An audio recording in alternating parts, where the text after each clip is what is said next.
pertemuan ketiga mengenai materi indahnya membangun mahligai rumah tangga. Nah, kemarin pertemuan pertama kita sudah membahas masalah tujuan, kemudian dalil, kemudian pengertian. Kemudian lanjut kita dengan pertemuan kedua minggu semalam kita membahas mengenai mengenai apa semalam? Mahram, ya bisa kita kemarin membahas tentang mahram, kemudian pernikahan yang diharamkan, kemudian kita membahas tentang rukun dan syarat-syarat menikah dan tujuan pernikahan, ya. Jadi hari ini seperti janji Umi, hari ini kita akan membuat demonstrasi pernikahan. Karena walaupun dengan seala kadarnya kita mau demonstrasi pernikahan, artinya nanti pembelajaran di sinilah yang akan nanti membuat kita menjadi paham, oh seperti ini namanya prosesi ijab kabul. Jadi semua nama akan kita samarkan, ya, akan kita samarkan. Kemudian nanti artinya ini hanya untuk proses pembelajaran. Oleh karena itu mohon kerjasamanya. Jadi untuk saat ini kita membuka pelajaran kita dengan melafazkan Bismillahirrahmanirrahim. Lanjut saja ya, sedikit Umi jelaskan dahulu. Ini adalah rencana pelaksanaan pembelajaran pertemuan ketiga, ya. Yang mana boleh kalian turunkan ke bawah yang tadi, yang mana kompetensi dasarnya itu naik atas dulu Kak. Nah, kita masuk di 4.28 ya Nak. Untuk pertemuan kali ini fokus ke 4.28, yaitu menyajikan prosesi pernikahan dalam Islam. Kemudian tujuan pembelajaran yang mau dicapai, bawah Kak, boleh? Tujuan pembelajaran yang mau dicapai adalah ini. Stop. Di sini ya Nak. Mendemonstrasikan, itu termasuk dalam P2 menurut ranah kognitif Bloom, prosesi pernikahan dalam Islam dengan penuh komunikatif. Naomi sekalian, sebelum kita masuk ke demonstrasi pernikahan, ini kita harus melihat, harus memahami ya, rukun nikah. Ada beberapa rukun nikah yang harus terpenuhi sehingga nikahnya tersebut disebut dengan sah. Seringkali kalau ijab kabul kan, setelah ijab kabul nanti bagaimana para saksi? Sah. Kalau dibilang sah berarti memang sudah dipastikan dia itu sudah resmi menjadi suami istri. Namun nanti kita ini hanya kita buat sandiwara, artinya pun namanya pun nama samaran, karena takutnya nanti ketika dibuat nama asli takutnya beneran jatuh hukumnya itu tadi kan kacau balau gitu kan, nanti bapaknya si Cece ya kan main jelas.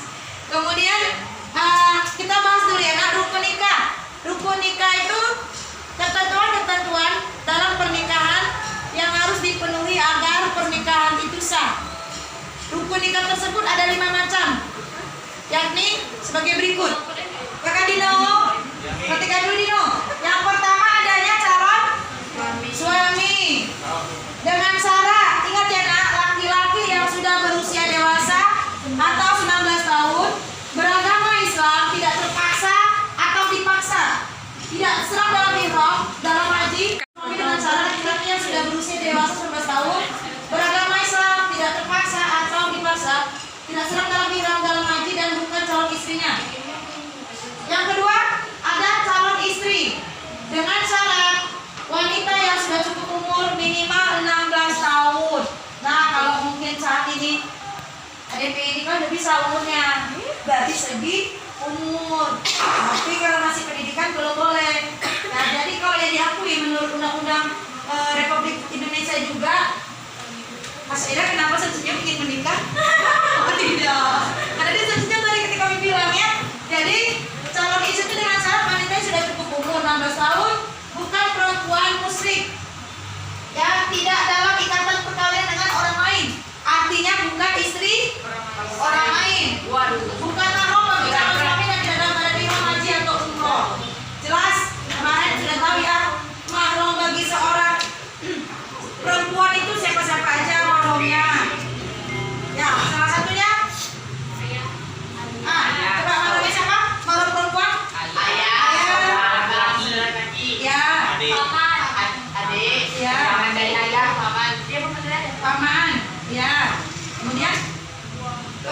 Ponakan. Ya itu termasuk mahram yang tidak boleh dinikahi oleh seorang perempuan. Kemudian yang ketiga adanya wali nikah, yaitu orang yang menikahkan mempelai laki-laki dengan mempelai wanita atau mengizinkan pernikahannya. Jelas ada wali, ya nak. Yang keempat ada dua. Maaf sebelumnya, wali ini banyak kejadian orang yang nikah. Bukan. Nikah lari. Kawin lari. Sorry. Kawin lari itu artinya dia tidak direstui ini. Kemudian dia pindah ke kota menikah dengan hanya mendatangkan seorang penghulu atau tuan kadi. Itu bagaimana pernikahannya nak? Tidak sah. Tidak sah karena ayahnya masih ada di Medan. Misalkan dia lari ke Jakarta untuk dia bisa nikah dengan pujaan hatinya. Dari India itu ya akan dibawa lari. Itu tidak sah pernikahannya kalau menurut Islam yang sesuai dengan syariat. Karena ayahnya masih hidup. Umi macam mana misalkan ayah kita bercerai nih sama mama kita? Tidak. Kita udah mencari kemana-mana nggak jumpa. Tapi kita tahu dia masih hidup. Tapi putus komunikasi. Kan ada seperti itu keluarga enak. Maka kalau sudah seperti itu kondisinya, mengambillah jalan tengah dengan menjumpai tuan kadi. Itu baru boleh pakai perwalian. Artinya dianggap walinya itu sudah menyerahkan sepenuhnya hak pernikahan itu kepada wali hakim. Jadi wali hakim, tuan kadi, penghulu itu adalah kata yang sama. Orang yang ditugaskan oleh Kementerian Agama untuk membimbing di dalam pernikahan dan mengurus proses pernikahannya, gitu ya nak ya. Oke, sampai sini ada yang bertanya? Masih jelas ya? Kita lanjut. Kemudian ada dua saksi. Dua orang saksi ini syaratnya harus beragama Islam, laki-laki balik dan berakal sehat, dapat mendengar, dapat melihat, dapat bicara, adil dan tidak sedang dalam bilang haji atau umroh. Baik nak, kita lanjut. Biasanya dua saksi ini selalu diambil yang satu dari pihak laki-laki, yang satu dari pihak perempuan, dan biasanya orang yang memang sudah berusia tua ya, yang sudah orang dewasa, yang bapak gitu ibaratnya. Kenapa begitu nak? Ada yang tahu? Kenapa yang saksi itu harus orang yang sudah dituakan? Karena pengalaman. Ya bisa lebih menghormati, sudah pengalaman, dan biasanya yang dipilih itu pasti keluarganya yang harmonis. Gak pernah yang dijadikan saksi itu orang yang sudah bercerai sama istrinya, misalnya tidak pernah.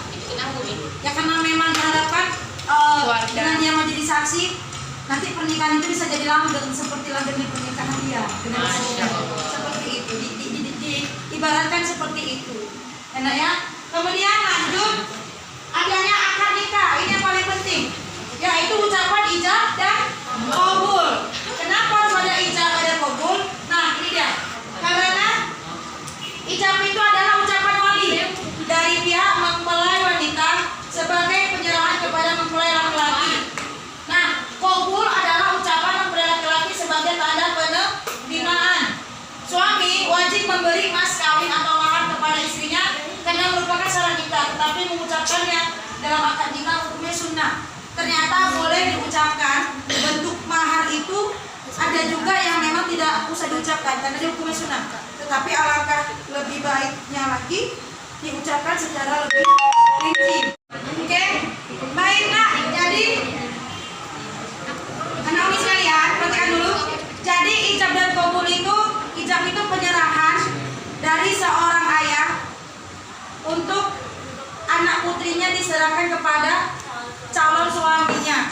Ya, dan itu adalah sesuatu yang memang mewajibkan, dan di saat itulah gugurnya kewajiban seorang ayah kepada anak perempuannya. Semenjak saat itu diterima sama seorang suami, jatuhlah jadi kewajiban menjaga anaknya tadi berpindah kepada suaminya, dan disitulah bertugas awal pertama, tugas seorang suami menerima amanah dari ayah anak perempuan yang kita jadikan istri kita. Mulai detik itulah segala perbuatan tidak tanduk tingkah laku istri kita nanti itu menjadi tanggung jawab ya suami. Ayah tidak lagi bertanggung jawab untuk kedepannya. Ya boleh. Berarti dia setelah ijab itu dosa yang setelah ijab itu kan dosa dari dia lahir atau dari dia lahir ya setelah ijab itulah mulai berlaku tanggung jawab seorang suami. Jadi dosa sebelum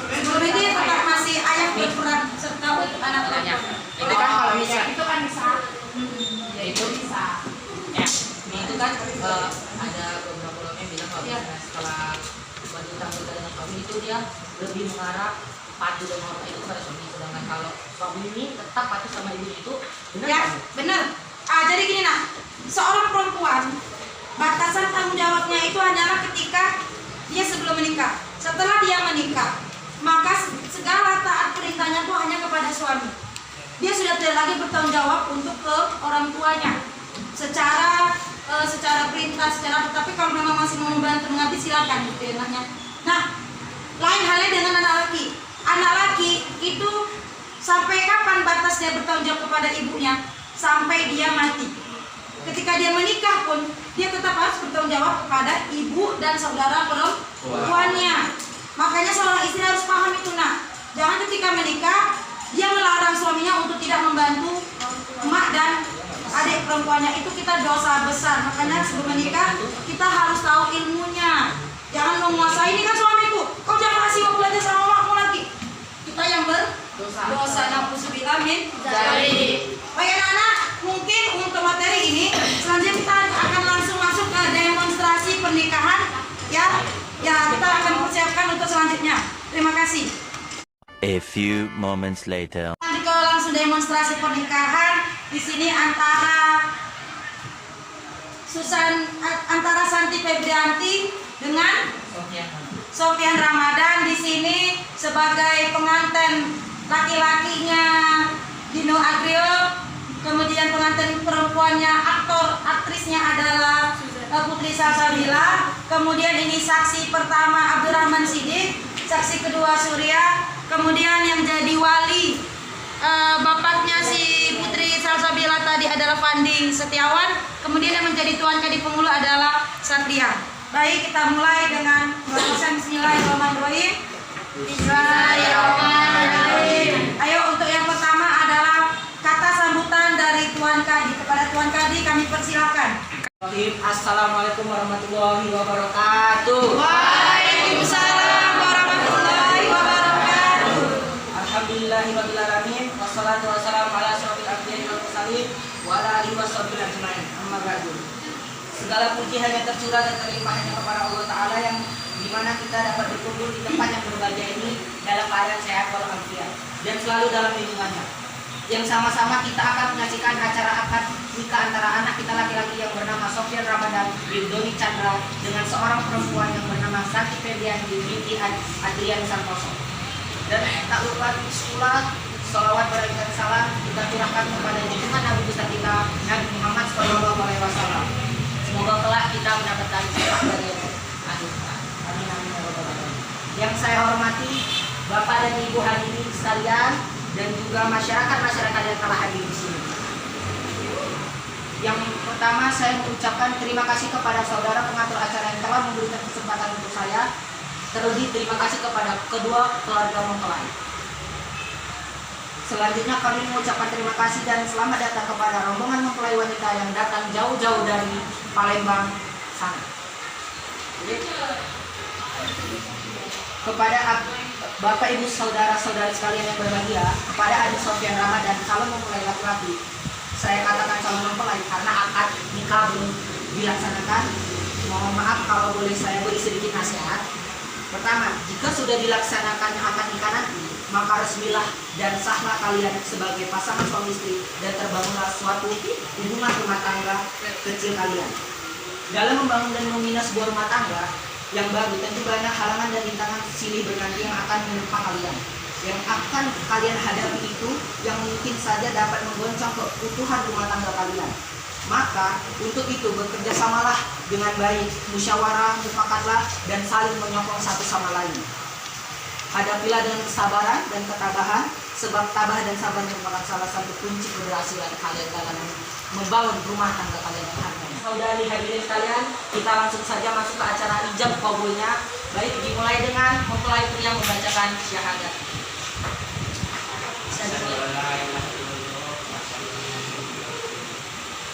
Saya persilakan untuk wali dari mempelai wanita untuk bersalaman dengan calon mempelai. Saya nikahkan dan kawinkan anak saya Santi Febrianti binti Adrian Santoso dengan mas kawin Mas London sebesar 50 gram tunai. Saya terima nikah dan kawinnya Santi Febrianti binti Adrian Santoso dengan mas kawin emas lodon 50 gram dibayar tunai. Bagaimana para saksi?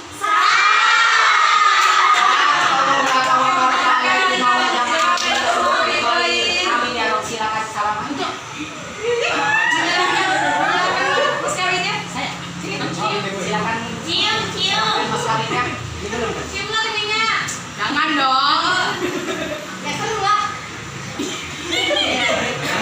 Kalian punya? Saya serahkan. Bentar ya. Saya serahkan. Menikah untuk kalian. Yang untuk istri yang bawa mie boleh dipoto dulu. Silakan ditutup. Gini. Alhamdulillah akhirnya selesai juga untuk kita demonstrasi pernikahan pada hari ini. Boleh kita beri tepuk tangan untuk kita semua. Alhamdulillah terima kasih kepada Artinya Akmal. Artinya satu hal yang bisa diambil, dua hal. Coba beli kesimpulan apa untuk hari ini pembelajaran kita mengenai pernikahan. Unboxing. Dengan adanya demonstrasi ini, apa bisa kita ambil kesimpulan? Ibu jangan dong. Bisa kalau misalnya Enak sekali. bisa Baik, jadi intinya refleksi yang bisa kita ambil nak, inilah prosesi pernikahan. Artinya pernikahan itu ada sesuatu yang sakral, yang sangat penting, ya kan? Bapak pemulu, calon pengantin istri, ya istrinya dari Bapak siapa nama tadi? Bapak Sofian. Jadi artinya inilah pernikahan yang resmi nah, ya pernikahan itu sama dengan resmi yang suci yang sakral. Jadi